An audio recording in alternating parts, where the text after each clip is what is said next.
Thank you very much, Jody. The murder of a North Carolina woman in Buckhead earlier this month has been the subject of broad speculation.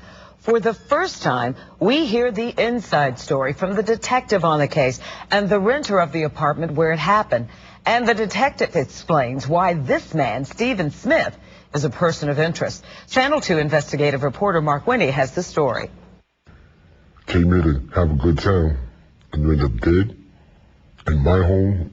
So it's supposed to be me. A detective says the man in silhouette lived in the apartment where Zaquavia Kingsbury was shot dead in Buckhead at the Gramercy on Roswell Road, July 14th, while she and a male friend visited from North Carolina. This is a beautiful young woman.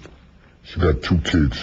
We would consider Stephen Smith at this point a person of interest. Atlanta Police Homicide Detective Kevin Ott says he's accounted for everybody who was in the apartment that day but one, 36-year-old Stephen Smith, known as Gordo on the street, and he wants to know what Smith knows and fast. Everybody else that was in the apartment that day has come to me, has called me, and wanted to tell me what they knew. Stephen Smith has not come to me.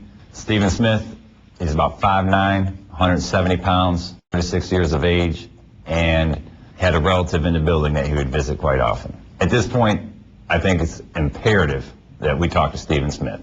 He has not come forward. We've tried to contact him by cell phone. He would not return our calls.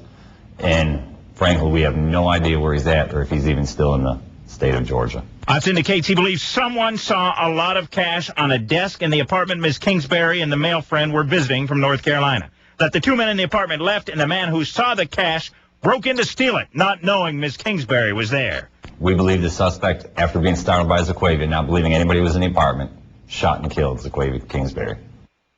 And Detective Ott says he's heard talk show speculation about a love triangle, but says there's no indication of that at all. He says he does not believe the man we spoke to in silhouette or Ms. Kingsbury's travel companion were romantically involved with her. He says he hopes getting more answers and a reward motivates someone to tell where to find Stephen Gordo Smith. Live in the newsroom, Mark Winnie, Channel 2 Action News. Thank you, Mark. Now, your information about this case could be worth a reward of up to $2,000. Call Crime Stoppers at 404-577-TIPS. Now, you don't have to give your name to be eligible for the reward.